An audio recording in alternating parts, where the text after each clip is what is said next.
पिछले एपिसोड में हमने शेंग जियान के बारे में जाना था, जो कि एक हर्ब लाने के लिए माउंटेन के पास गया था, लेकिन वहां पर उसकी मुलाकात दो गॉडेस से हो जाती है। और जब शेंग जियान ने उन गॉडेस को बचाया तो इसके बदले वो उसको अपनी पावर देते हैं, जिस वजह से शेंग जियान के पास दोनों गॉडेस आ चुकी थी और उन्होंने शेंग जियान की मार्शल वेन को एक्टिवेट करने में और उसका ब्रेक थ्रू करने में हेल्प कर था, जिस वजह से शेंग जियान जहाँ सबके नजरों में वो कमजोर हुआ करता था, पहली बार वो पावर को महसूस कर पाता है, जिस वजह से वो बहुत ज्यादा खुश था। उसको ये भी पता चलता है कि उसके साथ ही वो दोनों की दोनों गॉडेस रहने वाली हैं, क्योंकि गॉडेस थर्ड रैम को छोड़कर यहाँ पर आई है तो वहाँ के लोग उनके पीछे पड़े हुए थे। अगर शेंग जियान स्ट्रॉन्ग बन जाता है तो फ्यूचर में थर्ड रैम के जो लोग आएंगे उनसे वो उन गॉडेस को बचा सकता है, इसलिए उन्होंने शेंग जियान के साथ ही रहना शुरू कर दिया था। जिसके बाद यहाँ से ये एपिसोड शुरू होता है। तो इस एपिसोड की शुरुआत में ग्रैंड कॉम्पिटिशन जो था उसकी तैयारी शुरू कर दी गई थी। जो भी इस कॉम्पिटिशन को जीतेगा वही अगला क्लान लीडर होने वाला है। एक ग्रैंड लीडर थे, वो यहाँ पर जितने भी लोग होते हैं उन सभी को रूल वगैरह बता रहे थे कि जो भी इस कॉम्पिटिशन को जीतेगा वही बनने वाला है अगला क्लान लीडर। तो आप सभी का स्वागत है इस ग्रैंड कॉम्पिटिशन के अंदर। ग्रैंड लीडर शेंग जियान के फादर से कहना चाहते कि देखो, तुम्हारे बेटे ने जो अपनी मार्शल विन को एक्टिवेट किया है, उसने पावर को पहली बार महसूस किया ना, इस वजह से तुम्हें इस कॉम्पिटिशन के अंदर पार्टिसिपेट करने का मौका मिला है। वरना अगर तुम्हारे बेटे ने अपनी पावर को एक्टिवेट नहीं किया होता तो तुम बिना कुछ करे ही इस कॉम्पिटिशन से डिस्क्वालीफाई हो जाते, इसलिए तुम भी इस कॉम्पिटिशन को लड़ सकते हो। ये सुनकर शेंग जियान के फादर काफी ज्यादा खुश हो चुके थे कि अब वो यहाँ पर अपनी पोजीशन को बरकरार रख सकते हैं, जो कि उनके क्लान लीडर की पोजीशन है। शेंग जियान के जो फादर हैं उनके सामने दो अपोनेंट होंगे, क्योंकि तीन कंटेस्टेंट हैं जो कि क्लान लीडर बनना चाहते हैं। तो अब तीनों में से जो जीतेगा वही बनने वाला है अगला क्लान लीडर। तीनों में से आखिरी तक के जो बचेगा वो होगा क्लान लीडर, मतलब कि एक बंदे को दो बंदों से फाइट करते हुए उन्हें हराना पड़ेगा। अभी करंटली जो क्लान लीडर है वो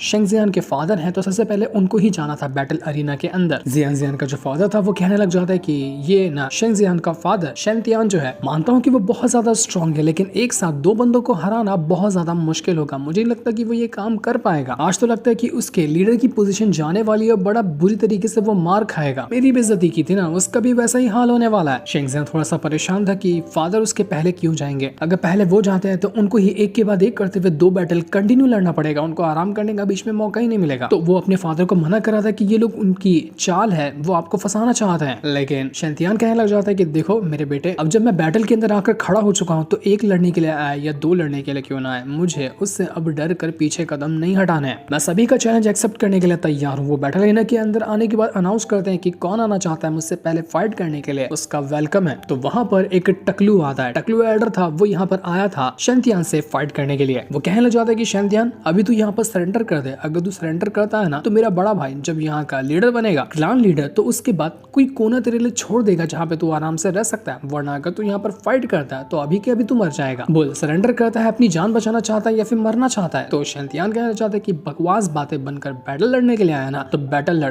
कहानी सुनने के लिए नहीं बैठा हूँ यहाँ पे। तो ये सुनकर टकलू जो था वो भड़क चुका था। वो तुरंत यहाँ पर अपनी पावर का यूज करते हुए शेंतियान के ऊपर अटैक करने के लिए पहुंच चुका था। दोनों के बीच में एक कमाल का बैटल शुरू हो जाता है, जहाँ पर शेंतियान जो था वो ज्यादा स्ट्रॉन्ग लग रहा था। मियाओ वो शेंग जियान से कहने लग जाती कि तुम्हारे फादर ना आसानी से इस टकलू को हरा सकते हैं, उतना बड़ा कोई चैलेंज नहीं है, लेकिन एक के बाद एक करते हुए दो बंदों को लगातार हराना वो थोड़ा सा टफ हो जाएगा उनके लिए। शेंग जियान को तो सिर्फ अपने फादर की फिक्र हो रही थी कि फादर बस आप किसी भी तरह से अपने आप को बचा लेना, मुझे इससे ज्यादा कुछ नहीं चाहिए। टकलू एक से बढ़कर एक अटैक यहाँ पर शेंतियान के ऊपर कर रहा था, तो शेंतियान भी अपनी पावर का यूज करते हुए उसके सारे अटैक से बचने की कोशिश में लगा होता है। उसने अपनी टाइगर स्पिरिट को समन कर लिया था, जिस वजह से वो आते साथ ही टकलू के ऊपर अटैक करना शुरू कर देती है। यहाँ एक तरफ से वो टाइगर स्पिरिट टकलू के ऊपर अटैक कर रही थी, तो पीछे से आने के बाद वो जो शेंतियान होता है वो सीधा अटैक करके मार चुका था। इस वजह से तो टकलू की हालत खराब हो जाती है। दोनों तरफ से ब्रूटल अटैक लगने की वजह से वो अपनी हिम्मत हारने लग गया था। उसका अंचर पंचर ढीला हो गया होता है और वो अब यहाँ पर कंटिन्यू फाइट करने की हिम्मत में नहीं था। तब वो यहाँ पर उसी चीज का इस्तेमाल कर लेता है जो कि तियान हुए ने उस एल्डर को दिया था, ताकि उस चीज का इस्तेमाल करते हुए वो शेंतियान की जान ले सके। ये एक डिमोनिक वेपन होता है जिसका इस्तेमाल करना इस कॉम्पिटिशन के अंदर बिल्कुल भी अलाउड नहीं था, लेकिन फिर भी उसने यहाँ पर सीधा आते साथ ही शेंतियान के ऊपर उस डिमोनिक वेपन की मदद से अटैक कर दिया। और जब ये अटैक उनको लगा तो उनकी हालत पूरी तरह से खराब हो जाती है, क्योंकि वो इसके लिए बिल्कुल भी तैयार नहीं थे कि आखिर डिमोनिक वेपन से कौन ही अटैक कर सकता है। ग्रैंड एल्डर भी बिल्कुल गुस्सा हो चुके थे कि टकले, ये तूने क्या किया। वो उसको टकला नहीं कहते, वो उसको नाम से पुकारते हैं। जी हाँ, उसका नाम था, लेकिन वो भड़के वो बहुत ज्यादा थे कि तुमने इस डिमोनिक वेपन का इस्तेमाल कैसे किया। शेंग जियान तुरंत अपने फादर के पास आता है, उनको देखने लग जाता है कि फादर आप ठीक तो है ना, आपके ऊपर कुछ असर तो नहीं हुआ। ग्रैंड एल्डर टकले के पास आते हैं, उसको बहुत मारते कि तेरी हिम्मत कैसी हुई जो तूने डिमोनिक वेपन का यूज किया, तुझे पता है ना कि ये फॉरबिडन था, कोई भी इस्तेमाल नहीं कर सकता है डिमोनिक टेक्निक का। तियान हुआ का जो चमचा एल्डर था, जब उसको शेंतियान देखता है तो वो उससे कहना चाहता है कि तुम्हारी वजह से ही इसने ये डिमोनिक वेपन का यूज किया क्योंकि मुझे लगता है कि तुम दोनों आपस में मिले हुए हो। तो एल्डर कहने लग जाता है कि देखो बिना मतलब के कोई भी मुझ पर इल्जाम मत लगा, आखिर मैं इसको ये डिमोनिक वेपन क्यों ही दूंगा। लेकिन शेंगजियान भी कहने लग जाता है कि देखो झूठ कहने की कोई जरूरत नहीं है, सबको पता है कि तुम दोनों आपस में मिले हुए हो, तुमने पहले से प्लान बना कर रखा था ताकि मेरे फादर को इस तरह की घटिया हरकत करते हुए हराया जा सके। तो ग्रैंड एल्डर जब यहाँ पर मामला बढ़ रहा था तो कहने लग जाते कि देखो किसी को कुछ करने की जरूरत नहीं है, यहाँ इस मैटर को ना मैं खुद से इन्वेस्टिगेट करूंगा, पता लगाऊंगा कि आखिर ये डिमोनिक वेपन आया कहाँ से। और अब जब यहाँ पर इस टकले ने डिमोनिक वेपन का यूज कर ही लिया है तो ये राउंड खत्म कर दिया जाता है। रिजल्ट जाता है शैंतियान की तरफ, यानी कि इस राउंड को शैंतियान ने जीत लिया और वो टकला ये राउंड हारता है। लेकिन यहाँ पर इस कंपटीशन के रूल का उल्लंघन करने की वजह से आज के दिन इस कंपटीशन को रद्द कर दिया जाता है। अब ये कंपटीशन आज कंटिन्यू नहीं होगा जब तक कि इन्वेस्टिगेशन पूरी नहीं होती कि कहां से ये डिमोनिक वेपन आया था। दूसरे एल्डर को पता था कि अगर यहाँ पर ये दिन खत्म होता है ना तो बहुत भारी नुकसान उसको उठाना पड़ेगा, क्योंकि अभी वैसे भी शैंतियान कमजोर है एक फाइट करने के दौरान, तो अगर अभी जाकर वो फाइट करता है तो उसके जीतने के ज्यादा चांसेस होंगे। इस वजह से वो टकले के पास आता है और कहने लग जाता है कि तूने ही यहाँ पर रूल को तोड़ते हुए डिमोनिक वेपन का यूज किया है ना, ठीक है कोई इन्वेस्टिगेशन करने की जरूरत नहीं है, मैं यहीं पर तेरी जान ले लेता हूँ। वो तुरंत अपनी पावर का यूज करते हुए उस टकले की वहां पर मैरिडन वगैरह सबको तोड़ चुका था। वो उसकी ऐसी हालत कर देता है कि लग रहा था यहाँ पर वो टकला बेहोश हो चुका है, उसकी सारी पावर खत्म हो गई और वो अधमरा हो चुका था, हल्की फुल्की उसके अंदर सिर्फ जान बची हुई थी। यहाँ पर एल्डर कहने लग जाते कि देखो जिसने भी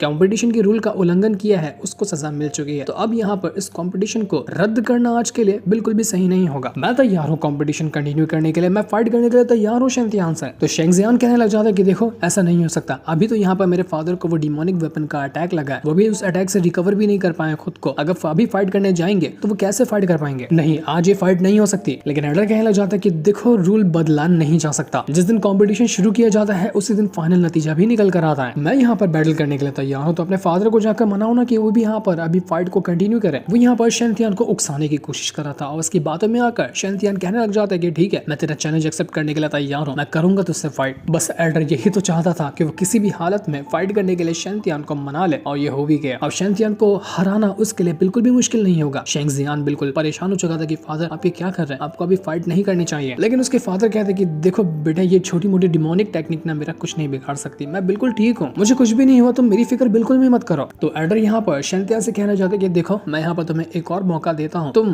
बिना फाइट के अपने आप को सरेंडर कर सकते हो ताकि तुम्हारी जान बच जाए, वरना इसमें जान जा सकती है, देखो मैं उसकी गारंटी नहीं लूंगा। शेंगजियान को इतना ज्यादा गुस्सा आ रहा था कि वो अभी जाता और उस एल्डर की जान ले लेता, लेकिन उसके फादर उसको रोक देते कि बेटा कोई भी गलत कदम मत उठाना, तो उधर जाके बैठो जब तक कि मैं यहाँ पर अपनी फाइट को कंटिन्यू करता हूँ। कोई दूसरा ऑप्शन था ही नहीं शेंगजियान के पास, तो उसको अपने फादर की बात माननी पड़ती है। वो वहां से दूर आ चुका था और अब बैटल अरेना के अंदर एल्डर और शैंतियान ही मौजूद होते हैं। लेकिन जैसे जैसे शैंतियान अपने कदम बढ़ा रहा था उसको अजीब सा महसूस हो रहा था, मानो कि वो जो डिमोनिक वेपन का अटैक उसको लगा था अब वो अंदर से असर दिखाना शुरू किया है। उसके कदम थोड़े थोड़े लड़खड़ा रहे होते हैं, लेकिन फिर भी वो यहाँ पर कुछ करता नहीं, वो अपनी हिम्मत करते हुए आगे बढ़ता जा रहा था कि हो सकता है कि थोड़े टाइम का असर हो, जब फाइट करने लगूंगा तो ये ठीक हो जाएगा। लेकिन उसे नहीं पता था कि उसकी कितनी बड़ी गलती साबित होने वाली है। वो अपनी सारी तकलीफों को भुलाकर फिर भी फाइट करने के लिए तैयार होता है और उसके बाद वो बैटल अरेना के अंदर आकर पहुंच चुका था। तो एल्डर कहना चाहता है कि ठीक है बहुत अच्छी बात है, चलो आ जाओ फाइट शुरू करते हैं। तो सबसे पहले यहाँ पर शैंतियान जो था वही अपनी पावर को एक्टिवेट करता है। जैसे उसने अपनी पावर को एक्टिवेट किया यहाँ पर एकदम भयंकर धमाका हो चुका था, लेकिन एक सेकंड के बाद ही उसकी पावर वहां से गायब हो जाती है। शैंतियान को समझ नहीं आता कि ये क्या हो रहा है मेरे साथ, मैं अपनी पावर को एक्टिवेट कर तो रहा हूँ लेकिन एक ही सेकंड के अंदर पावर गायब क्यों हो रही है, क्या हो रहा है मेरे शरीर के साथ, सब कुछ ठीक तो है ना। वो कई बार अपनी पावर को एक्टिवेट करने की कोशिश करता है लेकिन हर बार वही हाल हो रहा था, अपनी पावर को वो एक्टिवेट ही नहीं कर पाता। वो एल्डर तो यहाँ पर इसी चीज के इंतजार में था क्योंकि वो जो डिमोनिक वेपन लगा था वो एक असल में पॉइजन था जो कि कुछ टाइम बाद असर दिखाता है। और अब जब यहाँ पर बैटल करने के लिए शैंतियान तैयार हो गया तो अब यहाँ पर उस पॉइजन ने असर दिखाना शुरू कर दिया था, जिस वजह से शैंतियान की हालत खराब हो जाती है और वो सीधा वहीं पर जाकर गिर जाता है, मानो कि यहाँ पर ऐसा लग रहा था वो कोमा में चला गया, इतना बुरा हाल हो गया था उसका। बैटल तो यहाँ पर उसने कंप्लीट किया ही नहीं, अंदर आते साथ ही वो वहां पर बेहोश हो गया। लेकिन बैटल के अंदर वो आ चुका था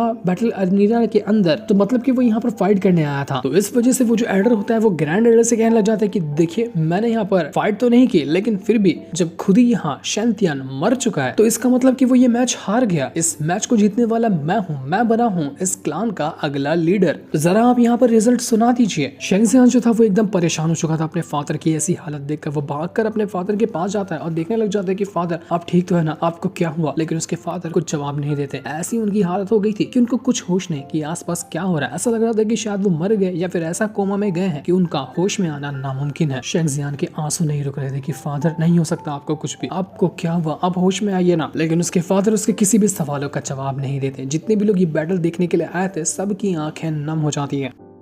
उनको पता था कि यहाँ पर ये मैच चीटिंग करके शेंगजियान को हरवाया गया है, लेकिन कोई भी यहाँ पर कुछ कह नहीं पा रहा था। किसी के अंदर हिम्मत ही नहीं थी कुछ कहने की। ग्रैंड एडर के पास भी दूसरा कोई रास्ता नहीं बचा था सिवाय रिजल्ट अनाउंस करने के। तो वो कहने लग जाता है कि ठीक है, आज जो यहाँ पर ग्रैंड कॉम्पिटिशन हुआ है ना उसका विनर है। लेकिन वो यहाँ पर अनाउंस कर पाते कि कौन विनर है कि इससे पहले ही शेंगजियान कहने लग जाते कि ये फाइट अभी तक खत्म नहीं हुई। अपने फादर के बिहाफ पर मैं यहाँ पर बैटल लड़ना चाहता हूँ। जो बैटल मेरे फादर ने अधूरा छोड़ दिया उसको मैं कंप्लीट करूंगा। क्या मुझे ये करने की परमिशन है? मुझे सिर्फ इसका हाँ या ना में जवाब चाहिए। ग्रैंड एडर शेंगजियान से कहने जाते कि शेंगजियान पागल हो गए हो क्या? अपने आप को देखो और इस एडर को देखो। आसमान जमीन का फर्क है तुम्हारी दोनों की कल्टीवेशन में। मौत के मुंह में घुस रहे हो। तुम्हारे फादर की ऐसी हालत हुई, तुम अपनी भी जान खतरे में डालोगे क्या? लेकिन शेंगजियान कहता है कि मुझे सिर्फ हाँ या ना का जवाब चाहिए कि क्या मैं अपने फादर के बिहाफ पर ये फाइट कंटिन्यू कर सकता हूँ या नहीं कर सकता। तो एडर कहने लग जाता है कि ग्रैंड एडर क्यों इसको रोक रहे हैं? जवान खून है, करने दीजिए ना फाइट। बेचारे की यही अगर आखिरी ख्वाहिश है कि वो मुझसे फाइट करते हुए अपने फादर की तरह मरना चाहता है, तो मैं इसकी ये ख्वाहिश पूरी करने के लिए तैयार हूँ। ग्रैंड एडर के पास कोई रास्ता नहीं बचा था। तो वो यहाँ पर कह देते हैं कि ठीक है, तुम दोनों फाइट कर सकते हो। लेकिन उन्होंने उस एडर को चेतावनी दी थी कि अगर तूने शेंगजियान की जान लेने की कोशिश की ना तो मुझसे बुरा कोई नहीं होगा। तो सिर्फ यहाँ पर उसको हरा सकता है लेकिन तू उसकी जान नहीं ले सकता। पूरे बैटल अरीना के अंदर एक सन्नाटा सा छा चुका था। किसी को यकीन ही नहीं होता कि शेंगजियान को ये क्या हो गया। शेंगजियान ने हाल फिलहाल तो अपनी पावर को अवेक किया है और अब वो सीधा चला गया है उस एडर के साथ फाइट करने के लिए जो कि इतना ज्यादा स्ट्रॉन्ग है जिसका हिसाब भी नहीं लगाया जा सकता। ये तो सीधा मौत के मुंह में जा रहा है शेंगजियान। वो इस फाइट को ना तो जीत पाएगा बल्कि अपने फादर की तरह उसकी भी जान चली जाएगी। पर शेंगजियान को इससे कोई फर्क नहीं पड़ने वाला था। वो यहाँ पर बैटल लड़ने के लिए तैयार होता है ताकि अपने फादर का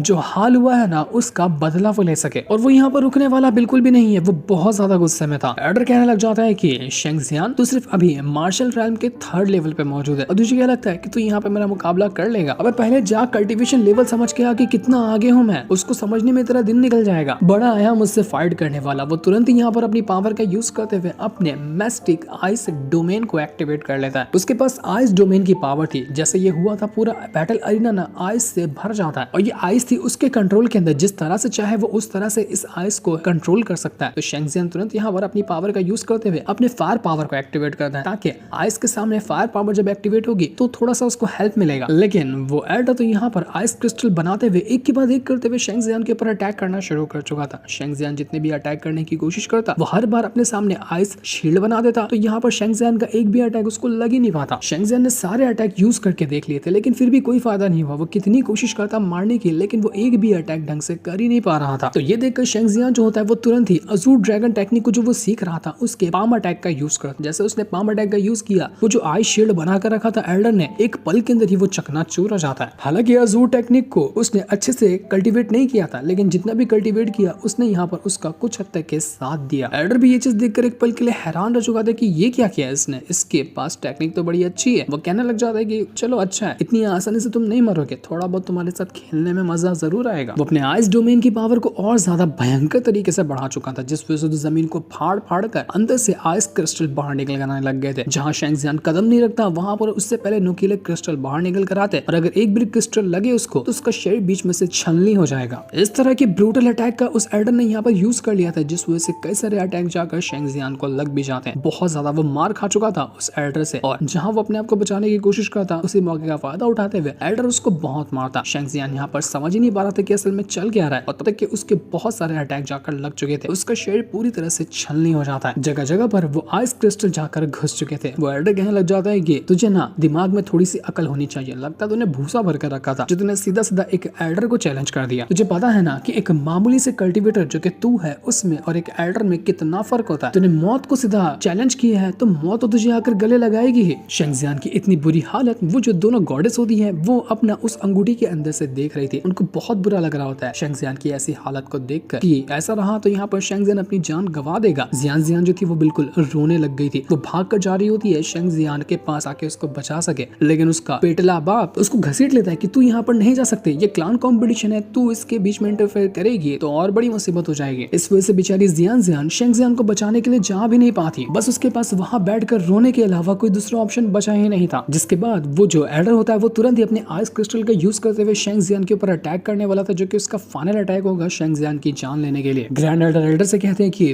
मैंने तुझसे कहा था ना कि तू अटैक नहीं कर सकता ताकि जिसकी मदद से तू शेंग जियान की जान ले सके, इसलिए ये अटैक मत कर। लेकिन वो एल्डर कहां सुनने वाला था, वो तुरंत ही उस अटैक को देकर मार देता है शेंग जियान के ऊपर, जिस वजह से शेंग जियान अधमरा हो चुका था। ऐसा लग रहा था कि वो भी यहाँ पर बेहोश हो गया। सब लोग कहने लग जाते कि नहीं, ये नहीं हो सकता। एक तो अभी इसका बाप इतनी बुरी हालत में गया था, उसके बेटे का भी वही हाल हो गया। एल्डर कहने लग जाता है ग्रैंड एल्डर से कि ग्रैंड एल्डर अब तो नतीजा सुना दीजिए, मैं बहुत तड़प रहा हूँ सुनने के लिए कि मैंने ये कॉम्पिटिशन जीता है, अब और बर्दाश्त नहीं होता। तो शेंग जियान कहता है कि अपना मुंह बंद रख, अभी तक कि मैं यहाँ पर हारा नहीं हूँ, मैं अभी भी तुझसे बैटल लड़ने के लिए तैयार हूँ। वो हिम्मत करते हुए दोबारा खड़ा होने लग गया था। मियाओ जो थी वो यहाँ पर आकर शेंग जियान से कहने जाती कि शेंग जियान पागल तो नहीं हो गए, तुम अपनी जान को क्यों खतरे में डाल रहे हो, तुम्हें पता है ना कि ये करने से तुम्हारी जान तक जा सकती है, प्लीज ये मत करो तुम। लेकिन शेंग जियान कहना चाहता है कि मैं यहाँ पर अपने कदम क्यों पीछे कर लूं, तुम्हें देख रही हो ना तुम किस तरह से इन लोगों ने मेरे फादर को नुकसान पहुंचाया जबकि उनकी कोई गलती नहीं थी। तो ऐसे गद्दारों को, ऐसे दुश्मनों को मैं कैसे जिंदा छोड़ सकता हूँ, लड़ूंगा तो आखिरी सांस तक के लड़ूंगा या तो मर जाऊंगा, मुझे उससे फर्क नहीं पड़ता। शेंग जियान अपनी फायर पावर को एक्टिवेट कर चुका था, उसके बाद वो उस एल्डर से लड़ने के लिए तैयार होता है। देखते ही देखते यहाँ का माहौल फिर से एकदम गर्म हो चुका था। दोनों तरफ से जो थे एल्डर और शेंग जियान एक दूसरे से लड़ने के लिए तैयार होते हैं। शेंग जियान को यहाँ पर भी बहुत ज्यादा चोट लगती है, वो तकलीफ से जूझ रहा था, उसका पूरा शरीर छलनी था, लेकिन फिर भी वो यहाँ पर रुकने वाला नहीं था। वो तुरंत यहाँ पर अपने फायर पावर का यूज करते हुए एक ड्रैगन स्पिरिट को समन कर लेता है, जो कि उसके फायर की मदद से बनकर आई हुई थी, और ये भी उसको मिला था जब मियाओ की पावर उसके अंदर गई थी उसकी वजह से। तो यहाँ पर इसी ड्रैगन का यूज करते हुए वो उस एल्डर के सारे अटैक को डिस्ट्रॉय करने में लगा हुआ था। एल्डर भी एक पल के लिए देखकर हैरान रह जाता है कि इसके पास ड्रैगन कैसे है, लेकिन ये ड्रैगन है कमाल का, क्योंकि ड्रैगन ने उसके बहुत सारे अटैक को डिस्ट्रॉय किया था। ऐसा लग रहा था कि एल्डर यहाँ पर बड़ा बुरा इंजर्ड हो जाएगा, बहुत ज्यादा चोट आती है उस एल्डर को। एल्डर कहने लग जाता है कि तेरी हिम्मत कैसे हुई जो तूने मुझे चोट पहुंचाया, आज तक है तुझ जैसा बचकाना मुझे एक खरोच तक नहीं दे पाया था, लेकिन तूने बड़ा बुरा हाल किया मेरा, इस वजह से अब मैं यहाँ पर तुझ पे कोई दया नहीं दिखाऊंगा, तू मरने वाला है, वो भी बहुत बुरी मौत मरेगा। वो वापस अपनी पावर को एक्टिवेट करता है और शेंग जियान से लड़ने लग गया था। इस बार तो वो इतना ज्यादा भड़का हुआ था कि उसके एक भी अटैक का डिफेंस यहाँ पर शेंग जियान कर ही नहीं पाता। उसके आइस की मदद से वहां पर एक स्नेक स्पिरिट आ चुकी थी जो कि पूरा आइस से बनी होती है, और अब यहाँ पर उसके सामने वो ड्रैगन तक के नहीं टिक पाया था। फ्लेम ड्रैगन भी एक पल के अंदर गायब हो जाता है। अब वो स्नेक स्पिरिट यहाँ पर शेंग जियान की जान लेने में लगी हुई थी। शेंग जियान यहाँ पर बहुत कोशिश करता है अपने आप को बचाने की, लेकिन वो इतना ज्यादा मार खा चुका था जिसका कोई हिसाब ही नहीं था। मियाओ कहने लग जाते कि शेंग जियान क्या कर रहे हो तुम, तुम्हारी कल्टीवेशन अभी उतनी ज्यादा नहीं है, जिस लेवल पे तुम हो ना उसके हिसाब से तुमने इतनी फाइट कर ली वही बहुत है, तुम इससे ज्यादा नहीं कर पाओगे, तुम मर जाओगे। लेकिन शेंग जियान रुकने वाला नहीं था। वो कहता है कि या तो ये फाइट में मैं मरूंगा या तो इस फाइट को जीतूंगा, उससे पहले मैं यहाँ पर अपने कदम पीछे नहीं करूंगा। मियाओ समझ चुकी थी कि यहाँ पर शेंग जियान नहीं रुकेगा, वो कुछ न कुछ आज बड़ा हादसा करने वाला है। वो सोच रही थी कि उसको क्या करना चाहिए, उसके दिमाग में कुछ न कुछ तो चल रहा था कि अगर वो ये करती है तो इसकी मदद से शेंग जियान की हेल्प की जा सकती है, लेकिन जो वो सोच रही थी करने का वो बहुत ज्यादा मुश्किल था। शेंग जियान को वो एल्डर मार मार कर उसकी हालत खराब कर चुका था। वो यहाँ पर उसका गला घोंटना शुरू कर देता है, तो ये देखकर शेंग जियान उसके मुंह पर ही खून का थूक मार देता है। इस चीज से तो एल्डर के दिमाग में आग लग चुकी थी। अब तो यहाँ पर वो इतना मारता है शेंग जियान को कि शेंग जियान खून की उल्टियां करते हुए नहीं थक रहा था। उसके मुंह को छोड़कर उसके शरीर में इतना होल कर देता है कि हर होल से खून निकल रहा था उसके। वो सारा का सारा गुस्सा उसी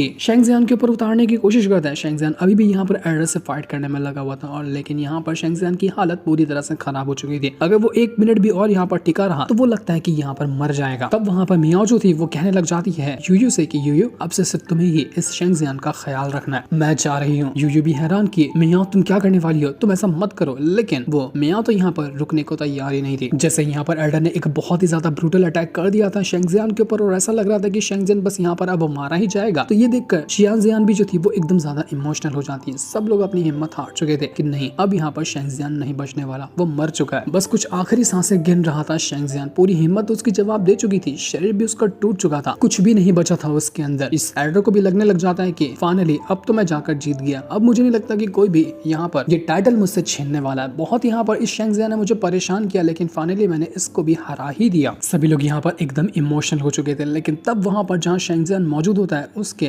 आसपास एक फॉर्मेशन क्रिएट होने लग जाता है और ये फॉर्मेशन शेंगजियान को हवा में फ्लोट करवा रहा था। सभी लोग ये नजारा देखकर हैरान रह जाते कि असल में यहाँ पर ये हो क्या रहा है, यहाँ पर किस तरह का फॉर्मेशन क्रिएट हो रहा है जो कि शेंगजियान को अपने अंदर लपेटे हुए है। इस फॉर्मेशन को किसी और ने नहीं बल्कि क्रिएट किया था उसी मियाओ ने। वो यहाँ पर कोई बहुत ही खतरनाक वाला प्रोसेस करने वाली थी जिससे हो सकता है कि शेंगजियान को तो फायदा होगा लेकिन उसका बहुत बुरा हाल होने वाला है। वो फॉर्मेशन इतना स्ट्रॉन्ग था कि लोग उसके आसपास खड़े तक नहीं हो पाते। तो उस फॉर्मेशन की पावर का अंदाजा लगाना बिल्कुल नेक्स्ट टू इम्पॉसिबल था। शेंगजियान जब यहाँ पर बेहोशी था तो वो एक अलग ही वर्ल्ड में अपने आप को पाता है, मानो कि वो किसी स्पेस वगैरह के अंदर आकर पहुंच गया हो। यहाँ पर आकर उसे अभी भी होश नहीं था कि उसके साथ क्या हो रहा है, वो बिल्कुल बेहोश होता है। और जब वो यहाँ पर आया था तब उसके सामने एक ऑरा का भवंडर क्रिएट होना शुरू हो जाता है और उस ऑरा के भवंडर के अंदर से वो मियाओ जो थी वो बाहर निकल कर आती है। ऐसा लग रहा था कि वो यहाँ पर अपने आप को शेंगजियान के साथ मर्ज करने वाली है, वो उसके साथ हमेशा के लिए मर्ज हो जाएगी। जिस तरह से यिन और यांग मर्ज होते हैं ना, ठीक उसी तरह से वो यहाँ पर शेंगजियान के एकदम करीब आती है, वो उसको गले लगाती है, उसके हाथ पे हाथ रखती है और अपने आप को उसके साथ मर्ज कर चुकी थी। दोनों यहाँ पर एक दूसरे को किस करते हैं और दोनों का शरीर जो था आपस में जाकर मर्ज हो चुका था। जैसे ये हुआ था यहाँ पर शेंगजियान के अंदर से ऐसी पावर बाहर निकल कर आती है कि वो बिल्कुल बौखला चुका था। उस मियाओ के पास 5 एलिमेंट के स्पिरिट की पावर थी और जैसे दोनों का शरीर मर्ज हुआ तो पूरे के पूरे 5 एलिमेंट स्पिरिट की पावर जा चुकी थी शेंगजियान के पास। इस वजह से वो बिल्कुल इतना भयंकर दिखने लग गया था जिसका कोई हिसाब ही नहीं होता है। उसका पूरा लुक बदल गया था, वो एकदम मिस्टीरियस लगने लग जाता है, मानो कि आसमान से कोई गॉड उतर के आया हो। क्या ही कमाल का और इतना बैडस वो लग रहा था जिसका कोई हिसाब नहीं था। उसके शरीर से आग निकल रही होती है और इतना खतरनाक वो दिख रहा था जिसे देखकर तो एल्डर की हालत खराब हो जाती है। वो कहने लग जाता है कि नहीं ये नहीं हो सकता, तुझे क्या हुआ, तू कैसा इंसान बन गया। जितने भी लोग वहाँ मौजूद थे वो सब के सब यहाँ पर शेंगजियान को इस लुक में देखकर हैरान रह चुके थे कि शेंगजियान को हुआ क्या। शेंगजियान अब यहाँ पर नहीं छोड़ने वाला था उस एल्डर को, अपने फादर की हालत का वो बदला लेकर रहेगा। एल्डर की तो उल्टी गिनती शुरू हो चुकी थी, लेकिन ये फाइट हमें दिखाई जाएगी नेक्स्ट एपिसोड के अंदर जिस सीन को दिखाते साथ ही ये वाला एपिसोड यहीं पर एंड हो जाता है। Thanks for watching.